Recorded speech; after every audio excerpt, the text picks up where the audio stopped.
There are many things that people claim that make them them. These can be things like trophies, clothing, tattoos, scars, physical representations of life experiences and achievements that illustrate who they are as a person. Hi, I'm Josh, and today I'm going to be sharing with you a few non-tangible things that make me a person. I'm going to start off with my beliefs, then my values, and then how I view myself as a communicator, explaining my strengths and weaknesses. First, I'll start off with my beliefs. I grew up in a fairly Christian household. The first 9 years were in Lafayette, Minnesota, and the next 9 years were in New Ulm, Minnesota. In Lafayette, we went to an older church. It was actually the one that my grandfather went to while he was growing up. In this entire household, out of all of those 18 years, my mom was the one that determined how much we practiced our faith. We went to church every Sunday, every Christmas, every Easter, Ash Wednesday, Good Friday, Monday, Thursday, you name it, Christian holiday. We prayed at every meal, every night before bed, every ambulance that we saw drive by. Very Christian. And that was just between the years 2 and 6. Once year 6 came around, when I was 6 years old, my stepfather came in and we lightened up a little bit. And then up until about age 9, that's when we moved to New Ulm, Minnesota. New house, new church. Which church did we go to? The one that my grandparents were going to. And my mom found that church had more things to offer. So she made sure I was very involved. Obviously, services and Sunday school, but there was also choir, adult and youth choir. I was the youth representative for the church board at the age of 14. I recorded sound and video for all of the services. I was very involved. I sound like I'm kind of complaining, but I'm not. I had a lot of fun, but that's a lot of the things that made those Christian beliefs just stick in my head, but it was in all of the right ways. And I feel like this was kind of my mom's approach to make me more like my grandpa. But in the end, it's safe to say that my beliefs are Christian. Once I hit college, my Christian schedule made some changes. I was rocking 18 credits while trying to uphold a part-time job and being on the NDSU cheer team. Those all combined were kind of a mess of a stew. My academics suffered while I paid a little too much attention to my social life. I ended up quitting my job, and once I went home after that first year of school, I started getting back into the rhythm a little more, going to church more often. But then, as the years went on, I stopped going back home for the summers. Now, after these 6 years of school, I don't go to church as often as I used to, mostly just on Christmas and Easter, and my creation theories differ a bit. But the Christian moral standards are now basically my guidelines on how I live my life. Be kind to your neighbor, don't steal, honor your father and mother, and so on. Mostly because they're embedded in my brain in the right way. All because I believe it was my mom's intention to make me more like my grandpa. Another belief that I have is traveling. Ooh, he likes traveling. Join the club. No, not going on like a random road trip or going to Cancun for vacation. I mean like leaving. I know too many people that are back or still in their hometowns, still doing the same things that they've been doing for years upon years. I have too short of an attention span to do something like that. I have to get up and go somewhere. I want to go out and experience new communities, become a part of the new communities. I want to have new experiences. Experiences that were just pictures and video don't even do justice. Sounds like a dream, but that's what I plan to do. One of the biggest reasons why I do want to leave is because I'm sick and tired of freezing my ass off 8 months out of the year up in Minnesota.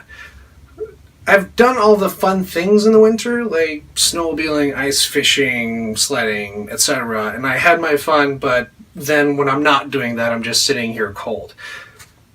So I want to pick up and leave.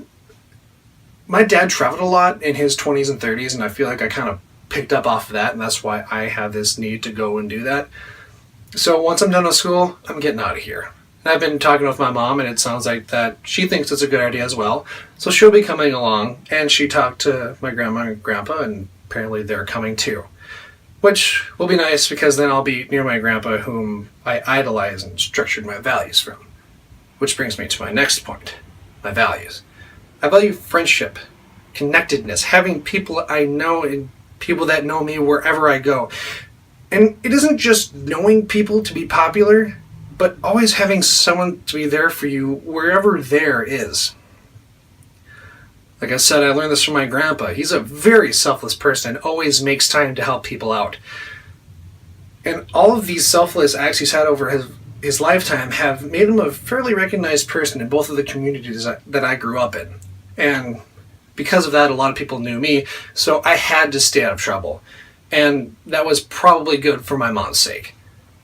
But whenever I have a friend in need, and I have time to do it, or even if I have to make time to do it, I'm your guy. Whatever skills and resources that I have available to me are at my friend's disposal. Obviously, through this, I let people know that they can trust me, which builds a bond between us that's much more closer than like an acquaintance. I actually gained a lot of these friends at my time up in NDSU.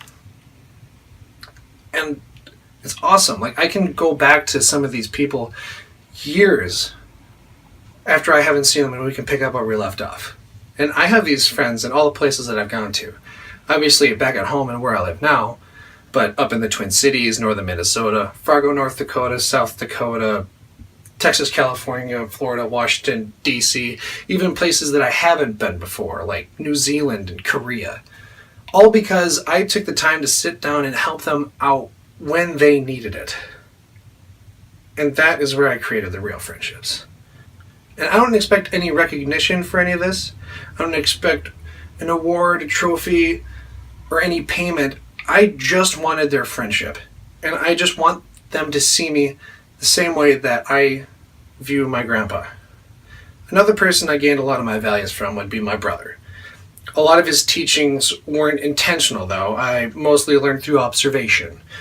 Like whenever I'd see him being an ass to someone and he would get the crap beat out of him, or if he would lip off to my parents and get the crap beat out of him, or if he wouldn't practice enough for taekwondo and then go into tournaments and get the crap beat out of him. But he had it rough, and I was just sitting on the sidelines a bunch, learning the do's and do-nots of life. And actually, recently over the holidays, I talked with my brother, and he tried telling me that I didn't deserve him as a brother because he sees me as a nice person. But I assured him that he gave me all the life lessons that I need, at least that maybe become the person that I am now. Letting him know that there were no hard feelings. Finally, let's talk about how good of a communicator I am. I'm not. And at least in my opinion, I'm not. Some of my friends and family would say that I am a good communicator, but the ones that really know me are fairly aware that I need some work. I'm not very good at thinking of things right on the spot. I have to plan out most of my conversations, so casual conversations are a rarity, because I can't think of anything to say to them, unless it was already on my mind, or if it doesn't even apply to them and I could just talk about what I was currently thinking. But once I have the conversation all planned out, I come off as a pretty good communicator. Mind you, this is very planned out. I've already thought of all the possible responses and other things that the person might say, comments, questions, whatever. So for a sales pitch, or maybe even some speeches, everything turns out okay. But in a conversation where we get off track of how I anticipated the conversation was going to go, I get lost and either trip over my words or I just don't say anything. Whenever someone would put me down back in grade school, I would have to just deal with it and say nothing back just because I wasn't planning on them saying anything in the first place. Plus, my mom would always scold me if I ever was to be mean to anyone. And if I was, she would usually hear about it. So if anybody would do that, I would just be a deer in headlights. I think I know what my problem has been, though. I've always been just hearing people when I talk to them and rarely listening. If I listen to people when I talk and quit trying to construct things in my head to say, I could listen to what the other person has to say and not hope to have complete control of the conversation. That's it. It's a simple problem that I actually just discovered this last week while we were preparing for this speech. I just have to listen, the other half of communication. I've been focusing so much on my ability to communicate that I forgot to try and see what I can gather from other people communicating. Then, if I observe someone that's being a dork, I can gather up enough information to say something back to them. Or I could actually use it for something useful and have an intelligent conversation with another person, actually listening to what they have to say, rather than just relying on my mental script. So, what did we learn about Josh today?